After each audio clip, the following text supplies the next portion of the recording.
a young woman. She's a senior at Senior High School right here in Billings. She's actually stepping up to the plate to challenge one of the Democrat socialists actually serving in the Montana State Legislature. She's going to run for House District 50, that young woman who's going to fight for your freedom. Mallerie Stromswold here with us in studio. 18 years old, and you're running for the legislature, huh? Yep. What made you want to run for the state legislature? So I was actually a House page up in Helena last session, and I ended up meeting Daniel Zolnikov and Alan Doan. And Alan was like, "Have you ever thought about running for legislature?" And I was like, "I'm 17. Like, no, I've always thought about, graduating high school. That's my first thing on my brain, and packing up and going out of state to college." And he was like, "You should talk to Daniel Zolnikov about it." And I was like, okay. So I did, and the thought kind of stayed in my brain over the summer, and then I contacted him at the end of the summer, and I was like, maybe I will do this. And he couldn't give me any reasons why not to. All the pros outweighed any con. And when they were trying to find a seat for me, they were like, "What about 50? We really want this seat. She's the only DSA member in the Montana State Legislature. And the fact that we have any is mind-blowing to me, especially in somewhere like Montana." But he said, "What about Jade Bart, House District 50? And immediately I was like, yes, I want it, because when I was a page, I had noticed I didn't like her voting record. She had voted no on some human trafficking bills that Daniel Zolnikov had put through. And the fact that missing and murdered Indigenous women in Montana is such a problem, and she herself is an Indigenous woman, and it's just kind of disheartening to see somebody vote no on bills that would protect people like her and anybody, a young woman like me. And that's kind of one of my main issues in general with Montana, is I want to help this human trafficking problem.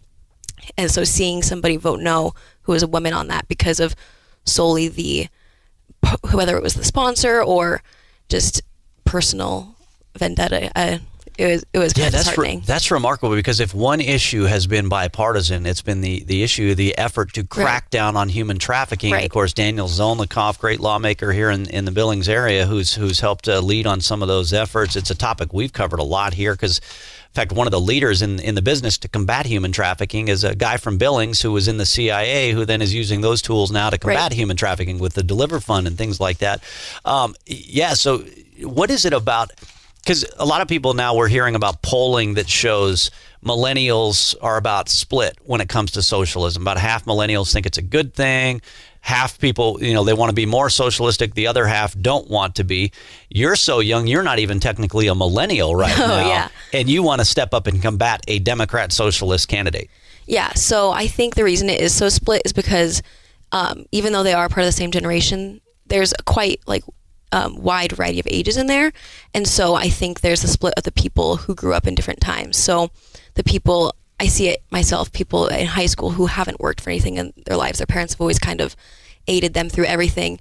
And I find those people becoming more socialist or liking socialist ideas because they can't imagine actually working in the real world. And that's one thing that my parents have always instilled in us, is autonomy and being able to make your own money and pay your bills yourself. And we're here to support you, but you need to grow up, and you can't live off other people. And so I think there's a split there of not only how parents have raised their kids, but just the split in the years of the generation. Mallerie, I know you probably get some of this, that you get people that say 18 years old, you're too young to run for the Montana legislature. Yep. What do you really know? Right. I get that a lot. And honestly, it's been less than I thought I would get. It's been a pretty good response from a lot of people. But my common response is usually, what can I'm the future generation. What can I not learn? Because the laws that are being made now aren't going to affect you. They're going to affect me. And even a lot of these lawmakers will tell me and everybody, we messed stuff up. We have made a lot of mistakes, and you guys are the generation who can fix it.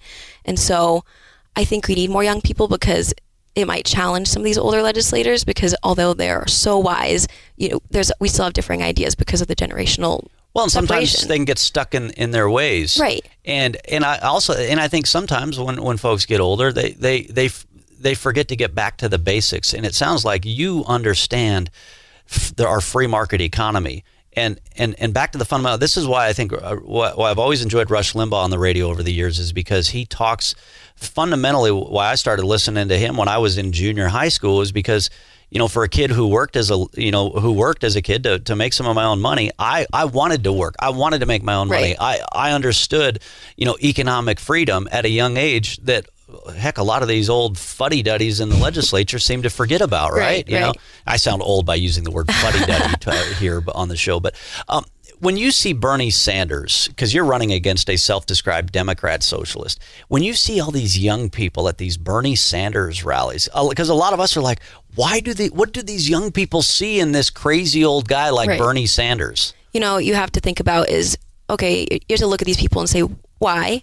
And usually they are a young college student, and these people sometimes have to pay for their college, or they're in debt, or it just sounds like a good idea to be able to get out of college.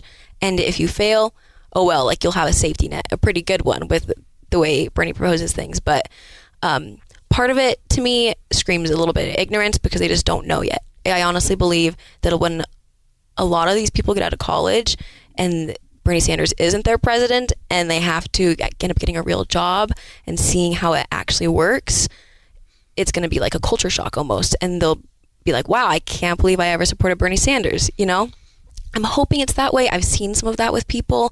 My sister agrees. Like, we'll have these conversations. My sister's a lobbyist in Harrisburg, and so she sees a lot of this too. And she just graduated from Penn State, and so she saw a lot of people kind of falling out of that once they started to get closer to. Well, and you're already seeing like polling that shows millennials are actually moving to lower taxing cities and states because millennials are older than you. Yeah. And so now they're working and they're supporting and families. They're like, oh no, I can't afford this. Yeah. Like now it's not just about getting the free stuff. They're the ones paying for everybody else's free stuff. So everything is fundamentally changed for them. Yeah. Free. Exactly. Yeah.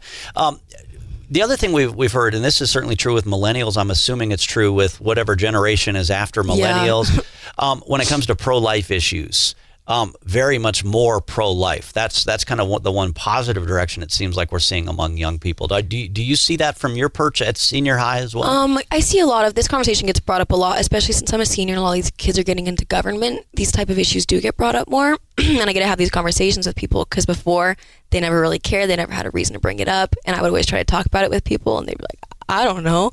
And so now it's actually kind of getting instilled into their brains of issues they care about. But I see a lot of, not necessarily pro-life, but a lot of, not pro-choice either. I see a lot of kids in the middle, a lot of, not ban, but restrict. Put some limits on it. Put some limits, right. Yeah. And I think that's a little bit more, that's respectable more than like obviously the millennials are a lot more pro-choice. But of course there are still a lot of kids who are on like the teen council with Planned Parenthood at senior, and they're very, very like deep believers in pro-choice and Planned Parenthood. And so I see a pretty good mix. Interesting. So Mallerie Stromswold, an 18-year-old Billings native running for the House District 50 seat here in Billings for the Montana State Legislature. You've spent some time volunteering with Tracys Closet. Tell us about that. Yeah, why you got involved. A lot. Yeah. So Tracy is actually my senior photographer, and when you do her senior pictures, she of course shows you the closet above her studio, and ended up just falling in love with not only the story about it, but just doing the work in general. We actually recently just did a huge remodel up there, and we spent months and months trying to find grants, and one day just kind of a grant fell into our laps from Bird of Prey Foundation, and they're amazing, but we just did a huge remodel. And so basically it's a closet and hangout space for any girl who can't afford clothes. She can come up, she has to be high school, college time.